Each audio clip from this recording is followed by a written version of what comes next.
Halo, apa kabar Anda semua? Hari ini hari Minggu, jadi waktunya Anda bersantai sebenarnya. Tapi sebagian besar wilayah di Indonesia saya mendengar hujan dan juga banyak juga badai, termasuk di Sentul nih, di kawasan tempat tinggalnya Bung Rocky Gerung, tempat Bung Rocky bersemedi.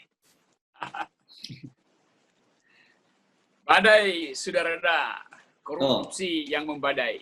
Iya, jadi oke. Saya kira Anda termasuk terlambat badai di kawasan Anda karena naik sedikit ke Hambalang kan badainya sudah pekan lalu tuh terjadi badai politik Bung Rocky, dan sekarang sedang badai di Tengku Umar karena Menteri Sosial Juliari Batubara ditangkap oleh KPK tangkap tangan, dan menurut saya ini lebih berat lagi nih, kelasnya lebih sudra karena yang dikorupsi bansos, Mbak ya.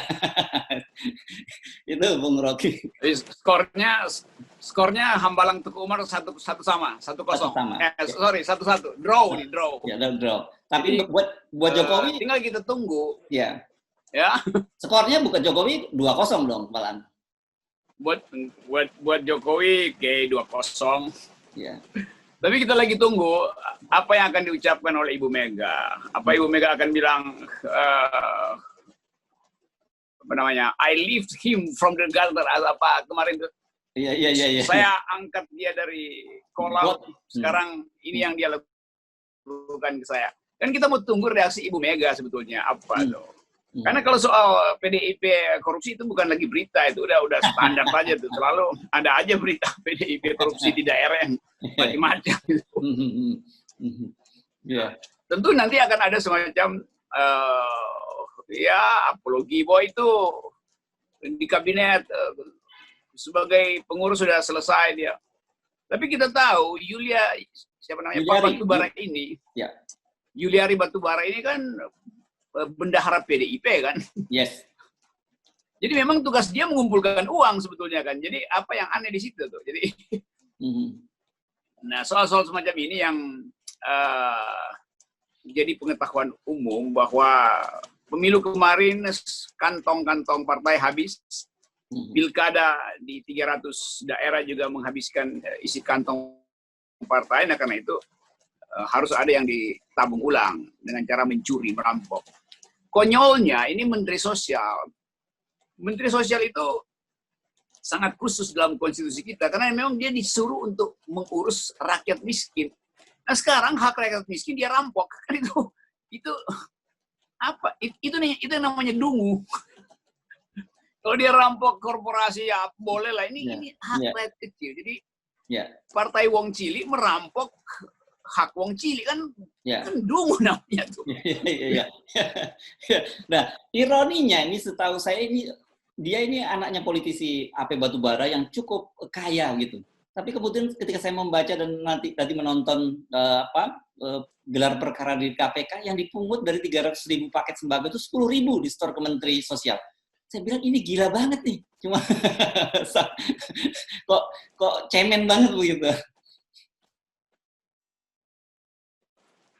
Itu artinya kesulitan keuangan partai. Ini kan pasti ada hubungannya dengan partai ya.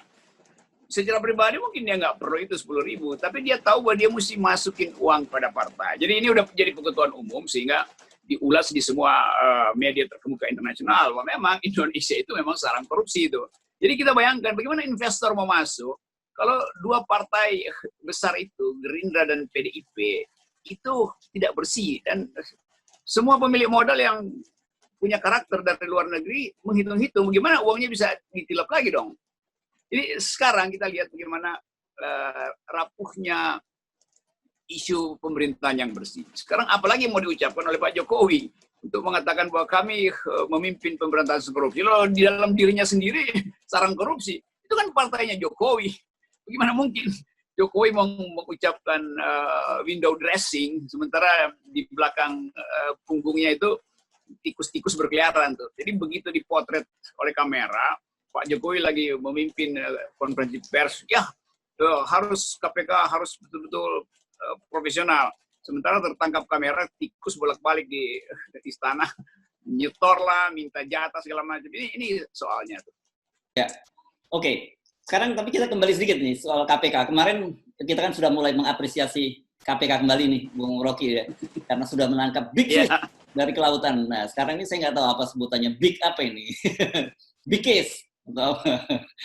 Dari ini luar biasa, dan publik kemudian sekarang menunggu konsistensi dari Ketua KPK Firly, karena dia pernah berjanji bahwa korupsi dana bencana, bahkan dia menyebutnya di DPR tuh soal COVID itu bisa dihukum mati. Ya memang saya tidak setuju hukuman mati, tapi kan hukumnya memungkinkan tuh. Dan saya kira penegakan hukum seperti itu juga yang dituntut oleh publik. Jadi percuma kita mengkampanyekan tentang anti hukuman mati. Kalau tokoh-tokoh yang seharusnya paham tentang isu semacam itu, lakukan pekerjaan, kelakuan yang menuju pada hukuman mati, kan? Itu konyolnya tuh. Dan ini tanggal berapa sekarang? Tanggal 6. 3 hari lagi kita akan merayakan Hari Anti Korupsi Internasional. Tanggal 9 Desember itu Hari Korupsi Internasional. Tanggal 10 Desember Hari Hak Asasi Manusia. Ya. Jadi 3 hari ke depan, publik internasional akan menonton festival korupsi di Indonesia, bukan merayakan Hari Anti Korupsi.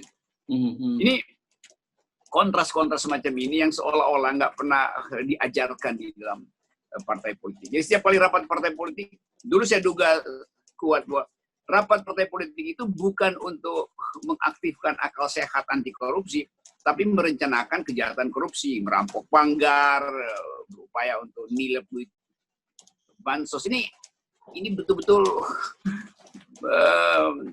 pendangkalan public ethics gitu. Ya. Hal yang belum pernah terjadi di dalam sejarah kita. Dalam sejarah Orde Baru ada korupsi, tapi itu melekat di dalam sistemnya tuh. Dan terjadi melalui pemberian konsesi segala macam. Ini merampok uang negara yang udah diurus di APBN dalam keadaan Indonesia lagi darurat ekonomi, darurat kesehatan segala macam. Ini riwayat apa yang ada di kepalanya tuh sehingga dia mau lakukan itu. Nah, saya menganggap ini satu paket dengan kepentingan politik, dan nggak mungkin ada menteri yang dengan nekat melakukan korupsi yang betul-betul kasat mata sebetulnya tuh kan. Ya. Bayangkan misalnya kita mulai menghitung, berarti nanti sembako yang sampai ke publik itu memang tinggal separuh, Indominya tinggal separuh, telurnya tinggal separuh segala macam, kan itu curangnya di situ tuh, menghina moral publik, ya. Menghina hak rakyat. Ya. Kita memang belum mendengar penjelasan secara detail dari KPK tentang penggunaan uang dana itu. Kalau pada waktu KKP kan dijelaskan bahwa ada sekitar 750 juta yang dibelikan barang-barang mewah, mulai jam Rolex, kemudian tas Louis Vuitton dan sebagainya. Tetapi memang sulit buat publik menghindari bahwa apalagi posisinya sebagai bendahara mengkait-kaitkan dengan parpol, gitu ya, Bung Rocky.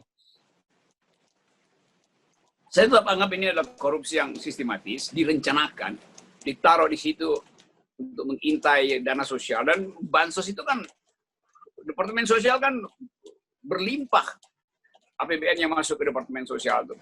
Jadi memang sebut aja ada kesengajaan untuk merampok negara tuh. Bahkan ditaruh di situ pejabat yang strategis yang tahu tentang keuangan partai dan langsung dihubungkan dengan kebutuhan partai, dititipkan.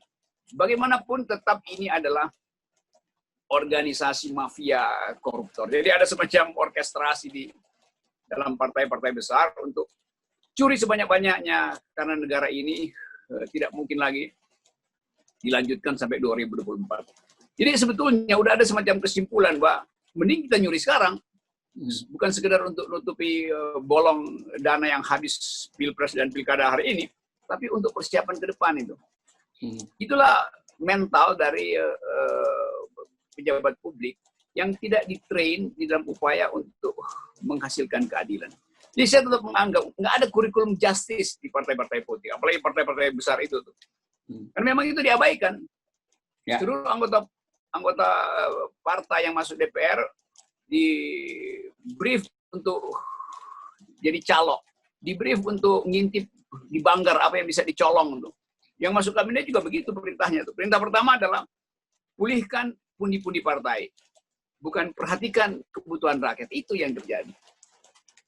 Bung Rocky, ini bagi Jokowi sangat serius tentu saja, karena kita tahu PDIP itu adalah partai terbesar dan partai pemegang saham utama dari Jokowi, dan kemudian Gerindra ini kan di DPR juga kedua terbesar.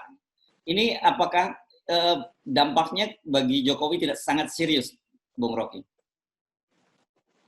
Kalau beliau serius, kalau Presiden Jokowi serius, per hari ini 1 jam dari sekarang dia umumkan bahwa seluruh kabinet saya reshuffle sekarang dan partai korup 2 besar itu yang adalah pendukung utama pemerintah, PDIP dan Gerindra, tidak bisa lagi dapat jatah menteri.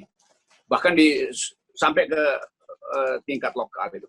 Kalau itu yang diucapkan oleh Jokowi, itu baru orang percaya bahwa ini nggak tersangkut dengan Jokowi. Jokowi punya jarak.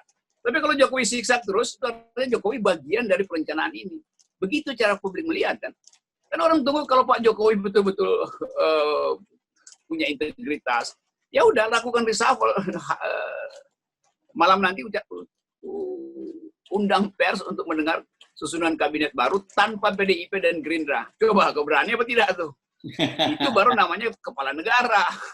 Saya mau bukan sekedar kami mendorong KPK. Lo mendorong KPK, KPK nangkap itu 2 partai besar pendukung Jokowi ya mestinya moralnya balik pada Jokowi. Ya. Itu gitu. Kalau meminjam istilah Sri Mulat dulu, itu hil yang mustahil, Bung Rocky. Ya, dan memang mustahil dalam keadaan presiden tidak sedang memperhatikan rakyat. Presiden hanya memperhatikan 2 orang, yaitu anaknya dan menantunya tuh. Akibatnya kecolongan semua kan. Mungkin juga para menteri strategis itu atau yang ingin korupsi menganggap presidennya lagi fokus pada anak dan menantu, mari kita lakukan perencanaan korupsi itu. Itu semua yang terjadi. Ya. Jadi fokus presiden tidak pada kesejahteraan rakyat. Apa buktinya? Buktinya 2 partai dia itu yang mendukung dia justru menghina rakyat dengan mencuri, dengan korupsi itu. Ya, saya teringat beberapa pernyataan Anda beberapa waktu yang lalu tentang kroposnya akar gitu, pohon yang sudah mulai keropos akar. Apakah kasus Edi dan juga Yuliari ini merupakan indikator kuat bahwa memang betul seperti Anda sekarang sudah bukan keropos tapi membusuk akarnya? Iya, itu memang begitu kan. Karena 2 hari lalu kita masih bahas soal potensi partai lain pasti bakal ditangkap. Itu yang terjadi tadi malam kan. Jadi tidak berhenti pada PDIP sebetulnya. 2-3 partai lagi hal yang sama ada. Tapi ini soal tukar tambah aja kan. Jadi nanti Jokowi mungkin kasih sinyal bahwa pembersihan korupsi, pemberantasan korupsi jalan terus, tapi akan dicicil sesuai dengan perimbangan kekuasaan tuh. Karena nanti kegemparan itu mesti terjadi. Karena orang akan nuntut misalnya, kalau 2 partai pendukung betul-betul tidak bisa lagi diandalkan untuk memberantas korupsi, artinya presiden gagal gitu. Dan tugas presiden pertama meyakinkan partai pendukung supaya tidak korupsi kan. Karena itu yang melekat di dia tuh. Dia nggak bisa minta supaya PKS, Demokrat untuk jangan korupsi misalnya. Ya PKS, Demokrat bilang, kita nggak ada di kekuasaan, ngapain korupsi itu? Yang ada di kekuasaan lah yang mesti ditegur oleh presiden. Jadi kalau presiden gagal menegur, maka orang anggap bahwa presiden diam-diam mengizinkan suasana itu. Karena itu kesimpulan biasa aja tuh. Ini saya kira bulan... Nah, bahaya kita hari ini adalah...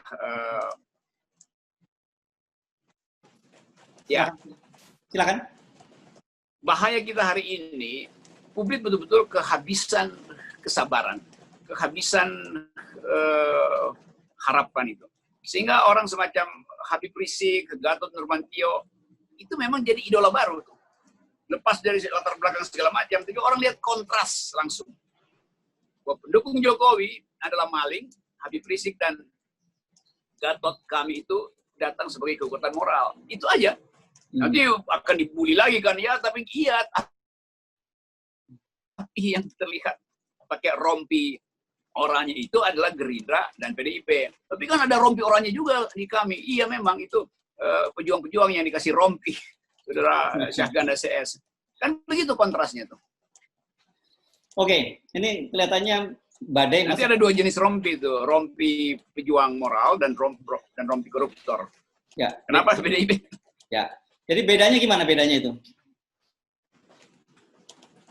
Yang satu rompi untuk rakyat, yang satu rompi karena menghina rakyat. Oke, Bung Rocky, ini musim penghujan masih akan sampai bulan Maret gitu ya diperkirakan. Jadi kita masih akan menunggu badai-badai berikutnya kelihatannya, dan kita tidak tahu partai mana lagi yang akan terkena badai. Saya duga nanti setelah tanggal 9, setelah pilkada selesai itu, perampokan akan dimulai karena pasti kantong-kantong politik juga udah kosong. Jadi musim hujan mungkin berhenti di awal Desember, tapi musim korupsi akan berlanjut sampai Januari, Februari. Sampai publik merasa bahwa tidak mungkin lagi bila tanpa perubahan politik yang dipercepat. Itu soalnya. Ya, Oke. Terima kasih, Bung. Yeah. Bye. Yes. Bye.